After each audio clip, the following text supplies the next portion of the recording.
Prosegue il nostro viaggio alla scoperta delle sedi degli amici di FNP CISL, pensionati del Friuli occidentale. Oggi siamo in una città storica, importante, ben ritrovati, ovviamente ben ritrovato anche a Loris e Pasut. Loris, dove ci troviamo oggi? Grazie Alberto e ben rivisti a tutti quanti voi. Siamo a Spilimbergo, nella sede CISL, FNP CISL di Spilimbergo, e lo si vede alle mie spalle, guardate che meravigliose insegne che abbiamo rinnovato proprio per dare visibilità alle nostre sedi.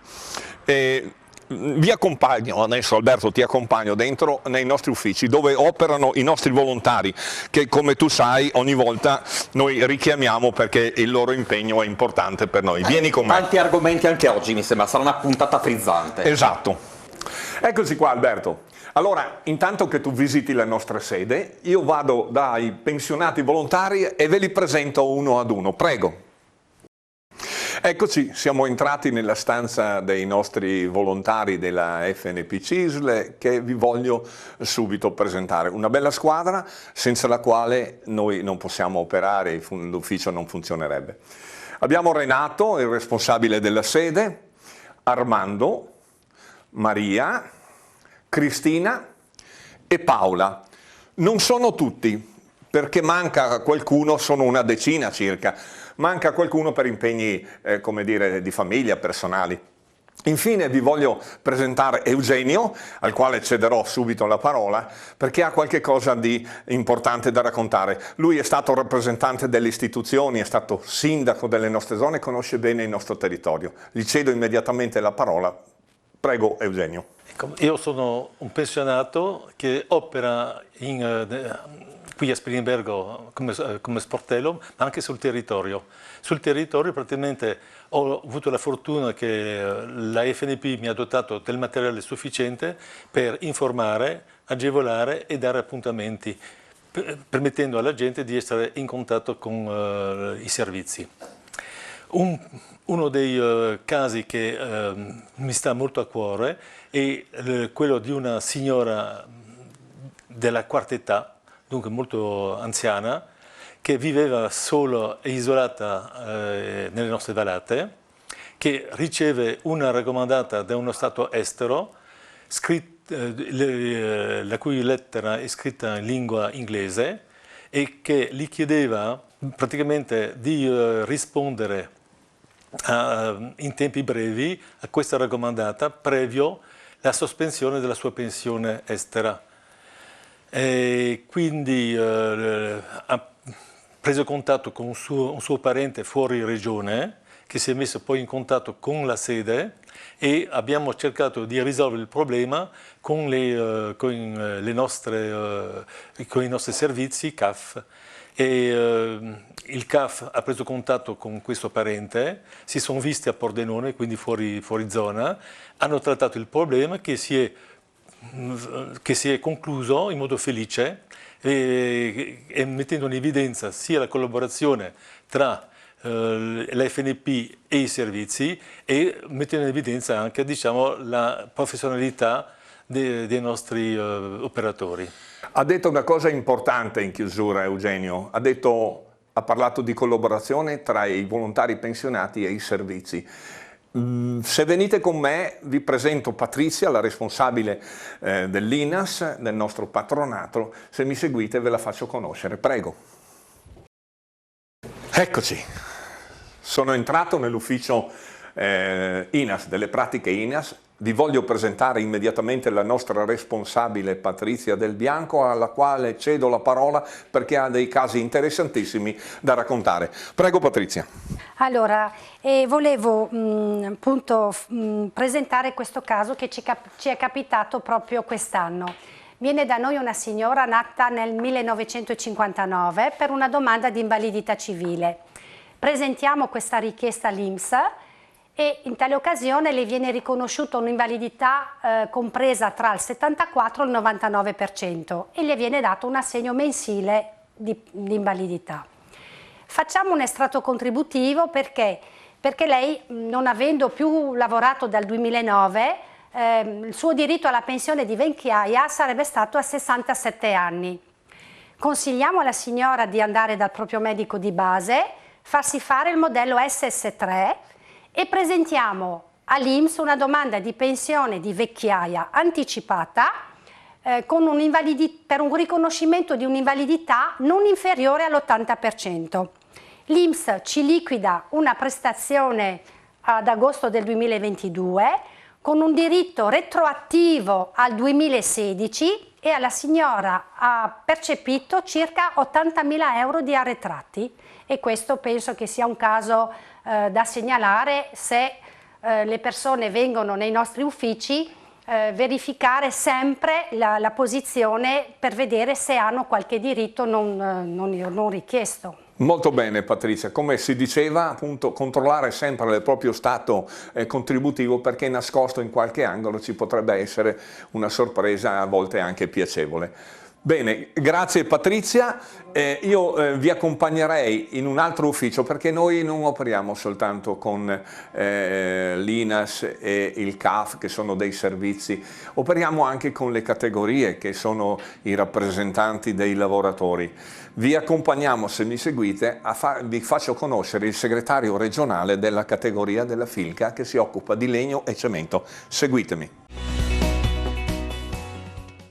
Ci troviamo nell'ufficio dove operano le categorie e vi voglio presentare qui il segretario regionale della Filca, Paolo Fregonese, al quale cedo immediatamente la parola. Prego Paolo. Il recapito di Spilimbergo è sicuramente un recapito fondamentale per la Filca CISL, ma soprattutto è un grande riferimento per tutto il territorio spilimberghese, ma soprattutto è un riferimento importante per i lavoratori che noi rappresentiamo nel mondo del lavoro. La Filca CISL è una federazione che segue i lavoratori edili, e quando parlo di edilizia parlo anche di tutto quello che è collegato al settore della bilateralità, al mondo della bilateralità. Segue i lavoratori a cui viene applicato il contratto del cemento, degli attrezzi manufatti, dei lapidi e del legno arredo. Noi siamo presenti tutti i martedì dalle 17 alle ore 18:30 e siamo qui chiaramente per dare delle risposte immediate e precise a tutti i lavoratori.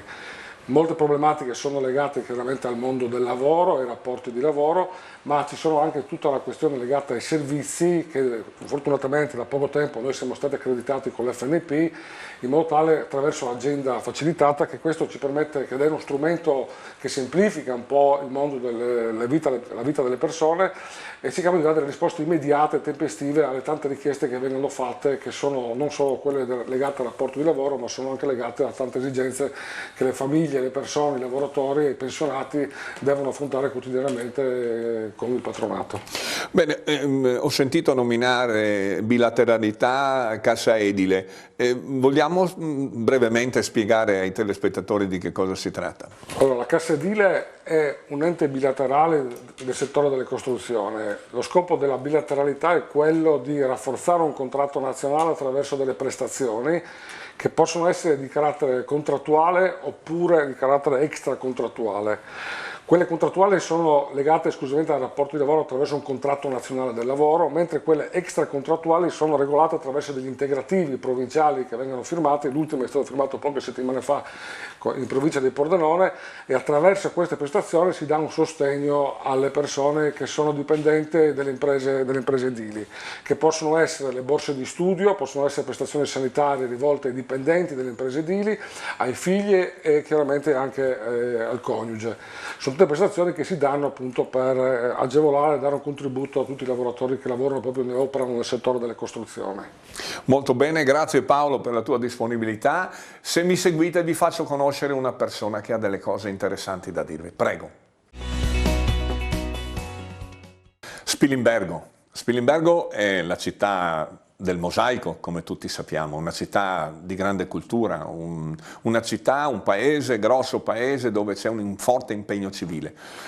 Noi non siamo solo nonni, non siamo solo volontari della FNP CISL, siamo persone inserite in un tessuto sociale e diamo un contributo per quanto ci compete, per quanto possiamo anche alla società, per un suo miglioramento.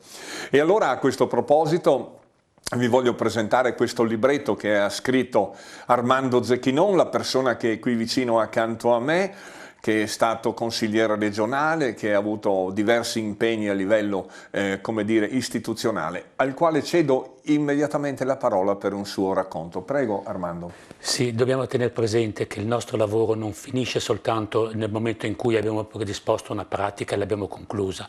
Il nostro lavoro deve guardare anche un momento al di là, il conoscere le persone, il parlare con loro, il capire i loro problemi.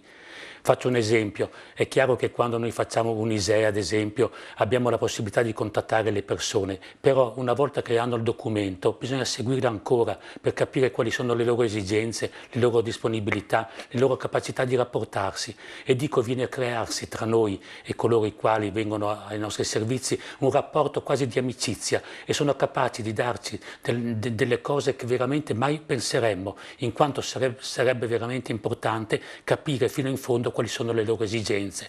Ecco dunque che non basta soltanto l'aspetto finanziario, l'aspetto del documento, ma anche l'aspetto morale, l'aspetto del sentimento, perché è proprio su questo che noi dobbiamo basare il nostro lavoro, che non si finisce, ripeto, nel momento in cui diamo una pratica consegnandola, ma si apre una nuova strada verso cose più importanti, perché credo che una persona abbia dentro di sé anche qualcosa che può raccontare agli altri e può condividere con gli altri gli aspetti più importanti di quelli che sono i loro sentimenti e le loro proposte.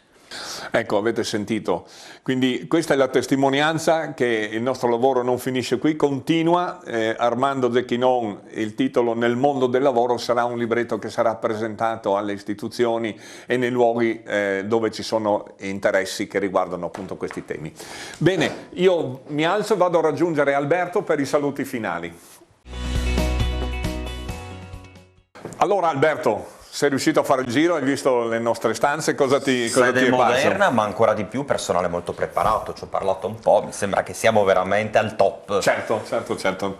Allora siamo arrivati alla fine di questa quinta puntata nella sede di Spilimbergo e io ringrazio ancora tutti quanti voi, Paolo che ripeto non lo vediamo ma che è un bravissimo operatore, e te Alberto, e quindi l'appuntamento è sicuramente alla prossima. E poi caro Loris, casi che sembravano essere irrisolti o irrisolvibili, e beh qua hanno trovato non soltanto una continuità ma soprattutto una soluzione definitiva. Parliamone termina qua, grazie ovviamente agli amici del sindacato di FNP CISL Pensionati del Friuli Occidentali e grazie ovviamente anche a voi che con affetto ci seguite da casa. Grazie alla prossima. E arrivederci alla prossima.